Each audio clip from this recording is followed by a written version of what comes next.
사실 우리나라 증시의 특징이 워낙에 이제 성장주 매개로 해서 테마 장세가 올해 내내 좀 이어졌다라고 좀 저는 보고 있습니다. 그래서 이 성장 없이 밸류업만 하는 거에 대한 어떤 의의를 찾는 게 한국 증시 특성상 좀 어려울 수도 있다라고 판단은 하고요. 뭔가 새로운 성장 동력을 찾아가고자 하는 어떤 뉴 섹터에 관심이 있을 수 있는 이 시점에서는 의복 섹터가 조금 더 좀 관심을 좀 보여도 좀 편안할 수 있는 섹터이지 않겠는가. 사실 예를 들면 화장품 섹터 사실 기관이나 외국인 투자들 많이 수급이 좀 꽉 차 있는 섹터라고 좀 많이 알려져 있는데 결국은 새로운 섹터 뭐 최근에 뭐 제약 바이오죠. 그리고 IT, 2차 전지 이쪽으로 다시 수급이 옮겨가는 부분들도 있고 그런 관점에서 봤을 때 의류가 다소 좀 매력적인 섹터가 될 수도 있지 않을까라고 보고 있는 거죠.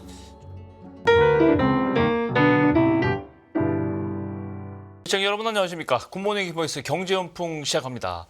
한국 경제를 지탱하는 제조업이 전방위적인 부진에 봉착했습니다. 지난 3개월간 화학, 섬유의복, 철강, 금속, 건설업 등의 영업이익의 하향세가 동시다발적으로 나타났는데요. 특히 내수시장 실적이 좋지 않은 상황입니다. 신한투자증권 리서치센터 박현진 연구위원님 모시고 이 얘기 알아보겠습니다. 어서 오세요. 네, 안녕하세요. 앞서 말씀드린 것처럼 우리 경제 수출의 근간 이게 섬유유복 아닙니까? 섬유유복 업종이 부진을 면치 못하고 있는데 차트를 쭉 보니까 업종 지수를 보니까 3개월이 아니더라고요. 한 3년간은 계속 우하향하고 있는데 이 상황 어떻게 좀 반영을 좀 해야 될까요?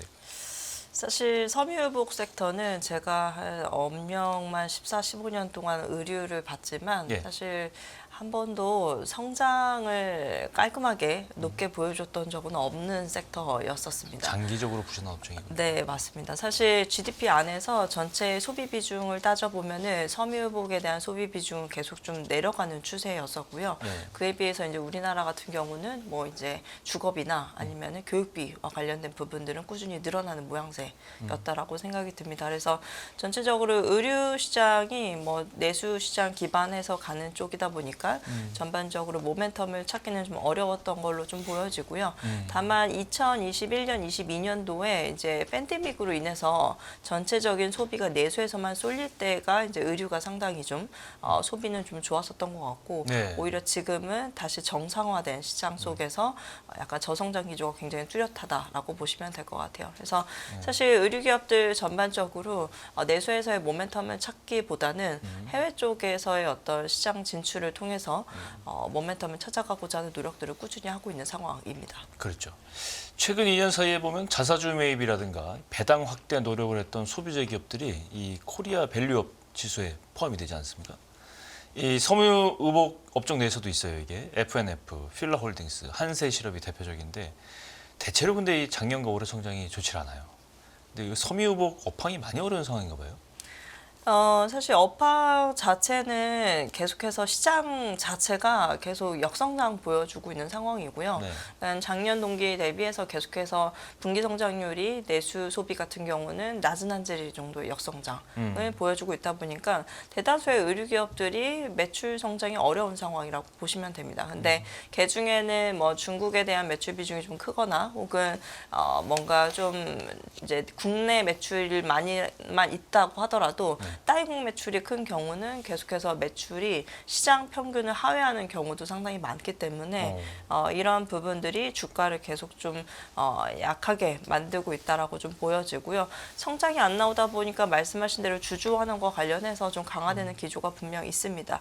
사실 말씀하셨던 밸류업 지수에 포함된 F&F, 뭐 필라 그리고 한세 외에도 뭐 영업력이나 뭐 한섬 그리고 LF, 감성 코퍼레이션 등등 대다수의 많은 기업들이 이미 배당 확대나 아니면 주주 환원과 관련된 계획들을 올해 그리고 작년 꾸준히 구체화하고 있는 상황이라고 보실 수가 있을 것 같아요. 특히 의류 기업들이 사내 유보연금이 많은 경우가 꽤 많습니다. 뭐 부동산 자산도 많은 경우도 있지만 대체로 유보연금이 많아서 배당 여력을 높일 수 있는 기업들이 꽤 많다라는 점이 섹터 특징인 것 같긴 합니다. 그렇군요.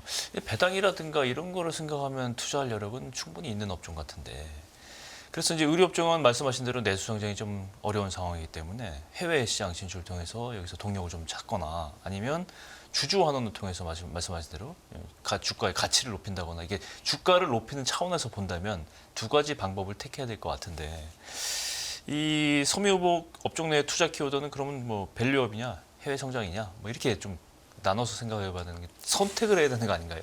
네, 맞습니다. 사실 뭐 여타 다른 음식료나 아니면 화장품 섹터의 소비재들을 다 같이 비교해 봤을 때 사실 성장이 나오는 섹터에서 주주 환원을 구체적으로 언급하지는 보통은 않습니다.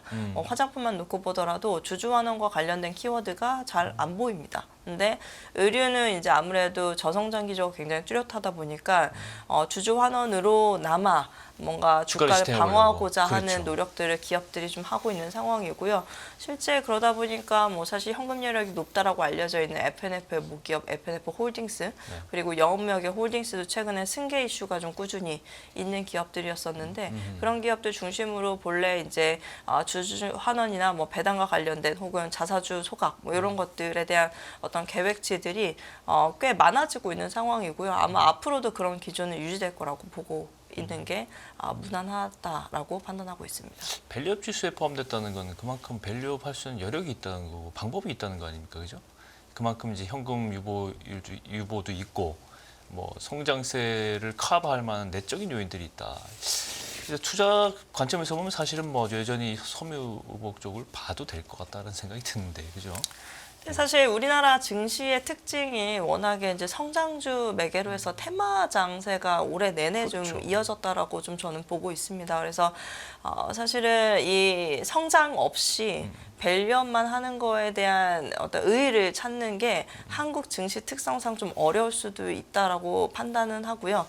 다만 이제 워낙에 섬유유복 섹터 자체가 기관이나 외국인 수급이 좀 많이 비어 있는 쪽이라고 좀 생각이 들어서 사실 요즘 같이 뭔가 새로운 성장 동력을 찾아가고자 하는 어떤 뉴 섹터에 관심이 있을 수 있는 이 시점에서는 의복 섹터가 조금 더 다른 소비재 섹터에 비하면 좀 관심을 좀 보여도 좀 편안할 수 있는 섹터이지 않겠는가라고 생각을 해볼 수 있을 것 같아요. 사실 예를 들면 화장품 섹터 사실 기관이나 외국인 투자들 많이 수급이 좀 꽉 차 있는 섹터라고 좀 많이 알려져 그렇죠. 있는데 사실 이들 기업들의 성장률이 상반기에 100% 이상 나왔다고 해서 하반기 그리고 내년 상반기에 계속 100% 성장이 나올 거라고 얘기하기는 좀 어렵잖아요. 그렇죠. 그러다 보니까 결국은 새로운 섹터, 뭐 최근에 뭐 제약바이오죠. 그리고 IT, 2차 전지 이쪽으로 다시 수급이 옮겨가는 부분들도 있고 그런 관점에서 봤을 때 의류가 상대적으로 음식료나 아니면 화장품 섹터에 비하면 다소 좀 매력적인 섹터가 될 수도 있지 않을까라고 보고 있는 거죠. 좀 아까 이제 주주 환원책이라든가 자사주 소각을 통해서 밸류업, 주가를 밸류업 할 수 있는 기업들, 뭐 FNF, 힐라홀딩스, 한세시럽도 언급해 주셨지만 뭐 영업무역, 한섬, LF, 감성코퍼레이션도 말씀하셨는데 어떤 기업들인지 좀 소개 좀 해주세요. 일단은 지금 뭐 FNF 주가 굉장히 과거의 추세를 보시면 절망적입니다. 주가 너무 많이 봤어요. 빠져 있고 예. 바닥이 어딘지 모르게 계속 빠지고 있는 상황인데 사실 3분기 실적도 그렇게 썩 기대를 해볼 수 있을 만한 요소가 별로 없습니다. 근데 FNF 홀딩스 자체가 워낙에 좀 자산 여력이 큰 경우이기도 하고 그밖에 이제 FNF 자체가 4분기부터는 디스커버리 라는 브랜드를 중국에 이제 새로 런칭을 하다 보니까 아마도 내수에서의 성장 부재를 중국의 디스커버리가 출점을 통해서 좀 상쇄하리라 좀 생각이 들고요. 더불어서 이제 아까 제가 서두에 말씀을 드렸지만 FNF 자체가 이제 자산 규모가 좀 있는 경우이다 보니까 대체로 신사업 투자도 많이 하고 있고 오히려 또 이제 의지치에 대해서 주주 환원에 대한 의지치가 상당히 높을 수 있는 기업이라고 좀 보여집니다. 그래서 FNF 설명드리고 있고요. 그 밖에 이제 기업이라고 보면 본래 뭐 필라홀딩스 같은 경우는 본래도 이제 뭐 한 2, 3년 정도 된 것 같아요. 계속 이제 배당이나 아니면 자사주 소각에 대한 혹은 뭐 기타 이제 중간 배당까지 할 정도로 의류 기업 안에서는 상당히 주주 환원에 대해서 적극적인 검토를 하고 있는 기업 중에 하나이고요. 그 밖에 이제 감성코퍼레이션도 최근에 이제 주주 환원에 대한 부분들 구체화한 바 있고요.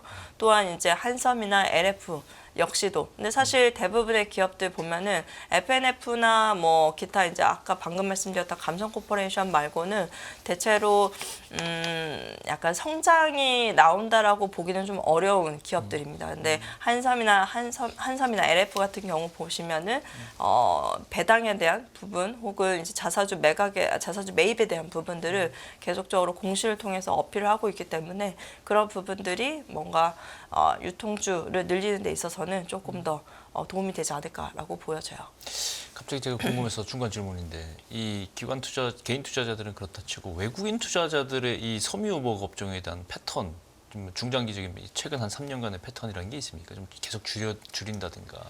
아무래도 뭐 사실 외국인 투자자들의 지분이 높은 종목은 좀 정해져 있는 게 좀 있고요. 아, 그래요? 대표적으로 해외 사업을 많이 하는 의류 회사일수록 이제 외국인의 지분율이 좀 높은 경향이 있습니다. 뭐 대표적으로 이제 필라홀딩스 같은 기업들이 이제 아무래도 외국인 지분율이 높은 경우라고 좀 볼 수 있겠고요.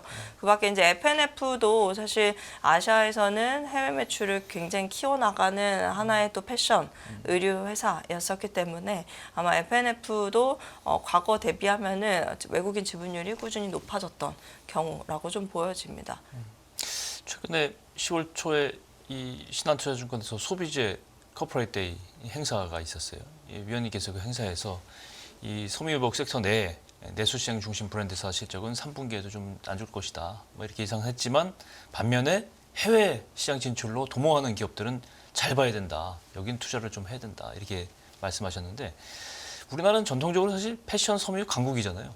원래는 강국에 지금은 현재는 뭐 조금 그러고 있지만 해외에서만 유명했던 기업, 뭐 산업이고 우리나라로서는 해외 시장 진출 방금 중국도 말씀해 주셨는데 포함해서 체크 포인트를 좀 짚어주세요. 뭐 지금 요약을 너무 잘해주신 것 같기는 해요. 지금 보면은 결국은 내수 성장이 안 나오니까 해외 쪽에서의 성장을 도모할 수 있는 기업들을 보자라는 어떤 큰 틀은 사실 올해나 내년이나 크게 유지될 거라고 좀 보고 있고요. 다만 이제 중국의 경기가 지금 상황이 여기서 좋지는 않죠. 그렇죠. 지금 9월 이제 초쯤으로 해서 중국이 경기 부양에 굉장히 힘을 쓰겠다라는 톤을 굉장히 좀 밝혔었고 그와 관련해서 아마 연말 연초 관군제 전후로 해서 이제 그 소비를 부양하기 위한 구체적인 액션들이 나올 수 있는 상황일 거라고 좀 보고 있습니다. 그래서 아마도 이제 중국에 이미 나가 있는 브랜드사들 혹은 중국에 앞으로 나갈 걸로 예상되는 기업들 대표적으로 이미 나간 기업 안에는 FNF가 있고요. 그리고 디스커버리라는 브랜드가 또 신규로 나가게 되죠. 그리고 브랜드엑스 코퍼레이션이라고 하는 잭스믹스를 전개하는 이 기업은 또 최근 한 하반기부터 중국 사업을 이제 시작하는 경우 라고 보실 수가 있습니다. 그리고 감성 코퍼레이션도 이제 뭐 중국의 매장 하나를 시작으로 해서 아마 내년도에는 조금 더 출점률을 높여갈 것으로 보이기 때문에 사실 중국의 경기 부양에 대한 실효성이 있다라고 하면 전반적으로 그러니까 중국 시장에 이제 막 진출을 하게 되는 그런 기업들에 대해서는 조금 더 여유를 갖고 볼 수 있게 되지 않을까라고 보고 있습니다. 그래서 중국과 관련된 경기 부양에 대한 의지치나 혹은 실제적인 액션이 실제 실효성이 있는지에 대한 여부를 체크하는 게 굉장히 중요할 거라고 좀 보고 있습니다. 중국의 내수 진작 경기 부양책 이게 좀 관건이다 이렇게 보여지는데 어떻습니까? 전체적으로 보면 우리나라 이 섬유유복 업종들이 진출하는 해외 시장 비중을 봤을 때 중국이 차지하는 비중이 상당합니까? 많지는 않습니다. 사실 중국이 워낙에 이제 섬유 혹은 텍스타일 뭐 이제 전체적인 최대 강국이기 때문에 사실은 중국에 비하면은 우리나라 시장 자체가 크다라고 볼 수는 없고요. 다만 이제 우리나라 시장 의류 시장 자체가 좀 성장의 한계가 있다 보니까 그 부분들을 해외에서 기회를 찾고자 하는 노력들을 꾸준히 해왔었고 실제 2010년 전후로 해서 뭐 솔직히 사실 중국이나 기타 이제 해외 국가에 뭔가 진출을 해서 해보고자 했던 다수의 기업들이 있기는 합니다만은 실제 이게 뭔가 지속되었던 경우는 없었던 것 같거든요. 근데 그게 FNF가 이제 사례가 되면서 하나의 벤치마크를 할 수 있는 기업들로 좀 우뚝 섰고 아마 이제 최근 그 뒤로 브랜드엑스 코퍼레이션이나 혹은 이제 감성 코퍼레이션 그 이전에는 사실 더네이처홀딩스나 SJ 그룹 같은 기업들이 FNF를 벤치마크 삼아서 중국에서 뭔가 사업을 해보고자 해보자 하는 의지가 좀 있었습니다. 근데 실제로 이게 좀 성과가 가시화된 거는 아마도 FNF 정도일 것 같고요. 사실 FNF가 MLB를 중국에 진출시켰을 때 당시에는 중국의 경기가 지금처럼 나쁘지 않았었던 것 같고, 그리고 중국 안에서 쇼핑몰이 계속 좀 지어지고 있었던 상황이기 때문에 연에 사실 200~300개의 출전 목표치 자체가 그렇게 공격적이라고 보여지지는 않았었거든요. 네. 근데 최근에 이제 중국의 경기가 좋지 않고, 그리고 이제 쇼핑몰 경기 상황도 그렇게 좋지 않고, 오히려 쇼핑몰이 망해가고 있는 상황이라서 예. 오히려 누군가가 빠져나온 그 자리에 이제 우리 한국 브랜드가 들어가야 되는 입장입니다. 그래서 과거처럼 중국 시장 진출하는 거에 따른 매출의 어떤 기대치를 똑같이 가져갈 수는 없다라고 보지만, 어쨌든 없었던 매출이 더해진다라는 관점에서는 유의미하다라고 좀 볼 수 있을 것 같아요. 갑자기 또 궁금해졌는데 중국이라든가 아시아 쪽은 그렇다 치고 유럽이나 북미 쪽은 사실은 진출에 대한 추세라는 게 좀 어떻게 정리할 수 있을까요? 뭐 진출해 있는 기업들이 있긴 합니다. 뭐 한섬 같은 기업들이 이제 기존의 뭐 프랑스나 이제 기존에 되게 좀 명품 백화점에 입점해 있는 사례들은 있었었는데요. 네. 그게 실질적으로 어닝에 큰 어떤 시사점을 준 적은 없었던 걸로 좀 제가 기억을 하고 있습니다. 그렇군요. 아, 우리나라 제품 저기 내수 시장에서 팔리는 제품을 기준으로 봤을 때 상당히 저는 좋다고 생각하거든요.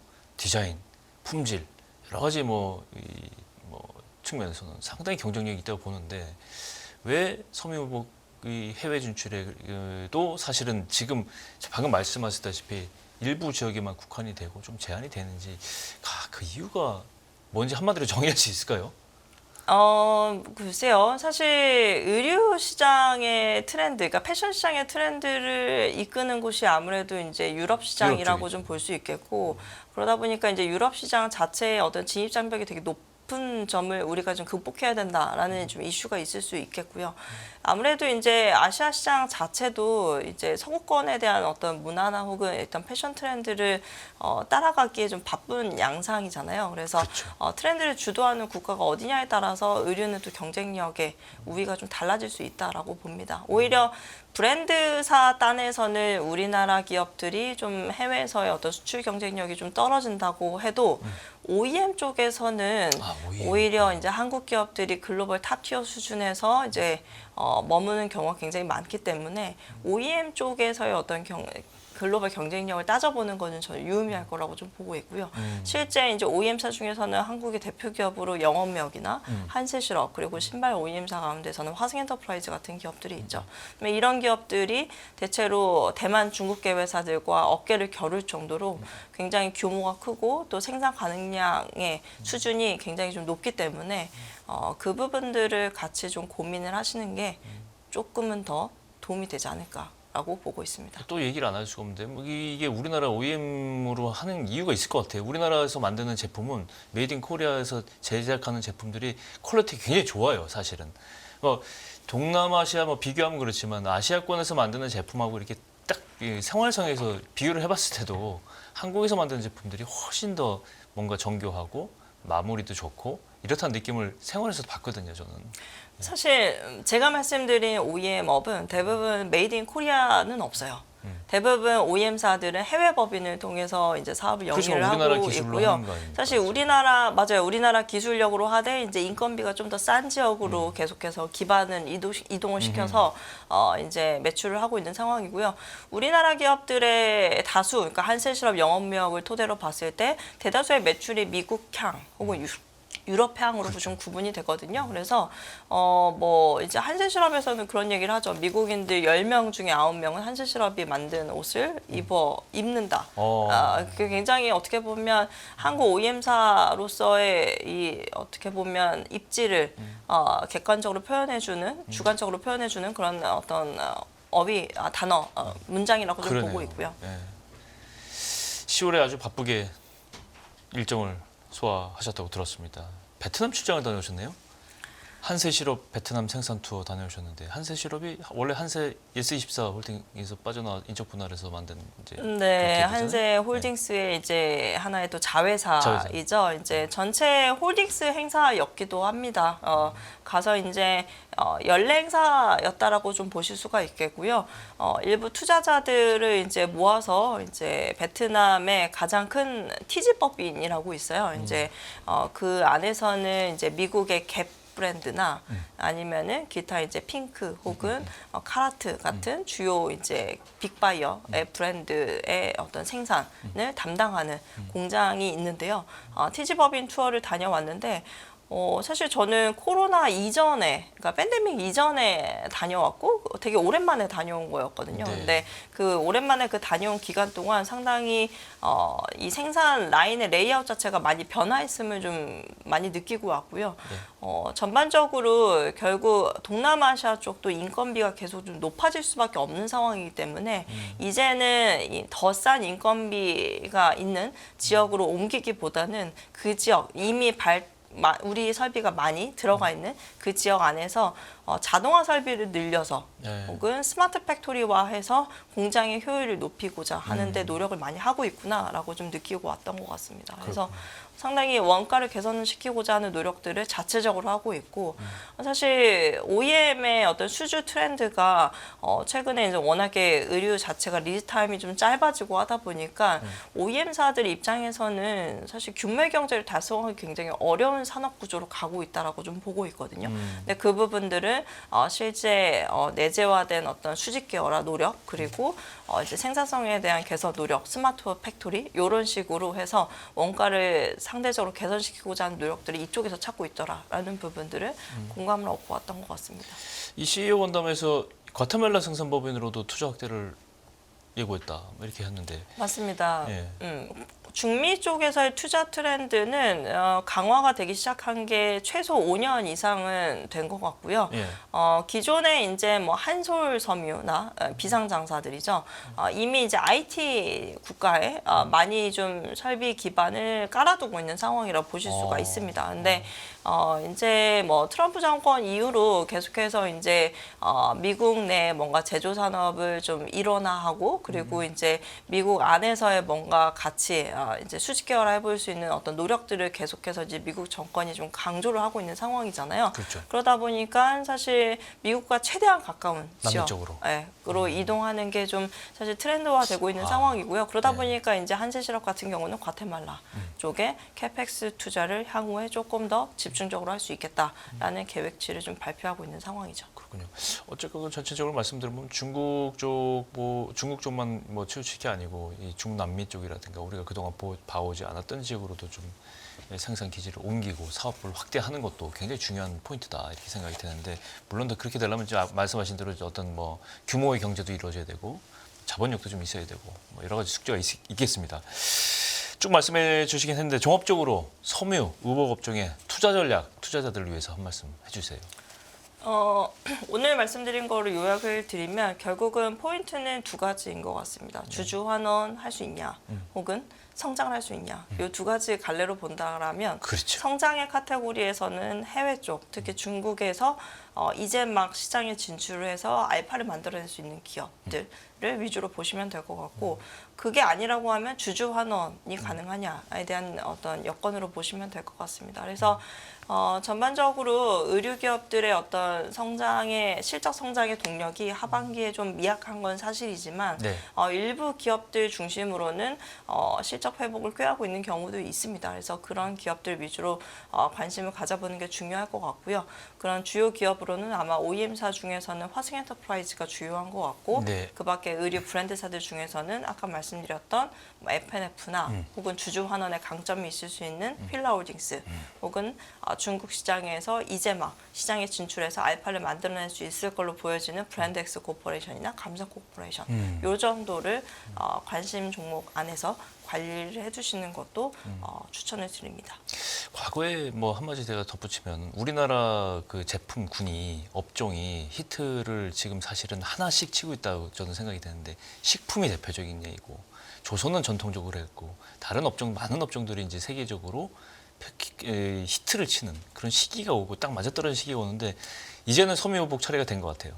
뭔가 모멘텀을 찾을 수 있지 않을까 저는 그렇게 기대를 하고 있는데 물론 네. 막연한 기대긴 합니다만 그렇게 되면은 좋겠습니다만은 사실 의류는 시간이 오래 걸릴 수 있을 거라고 좀 보여지기는 하고요. 예. 다만 최근에 한국 디자이너 브랜드들 중에 이제 유럽에서 패션쇼에 서는 브랜드들이 그래도 하나 둘 생겨나고 있는 상황이라고 좀 좋은 보여지거든요. 소식인데요. 네, 뭐 네. 사실 대표적인 브랜드로 요새 이제 20, 30대들이 가장 사랑하는 브랜드 우영미 브랜드 사실 대표적이죠. 가장 어떻게 보면 최근에 유럽 시장에서 가장 잘하고 있다라고 알려져 있는 컨템포러리 브랜드인데 그렇군요. 이런 브랜드들이 하나둘 많아진다라고 하면 의류 시장 안에서 어떤 실제 주주 환원을 통한 밸류업이 아니고 실제 이제 성장의 동력, 모멘텀, 펀더멘털을 변화시켜 나가면서 가져갈 수 있는 어떤 밸류업도 우리가 좀 기대를 해볼 수 있지 않을까 합니다. 기대를 해보겠습니다.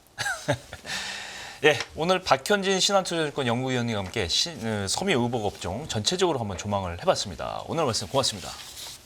채널 고정해 주시고요. 전 내일 뵙겠습니다. 고맙습니다.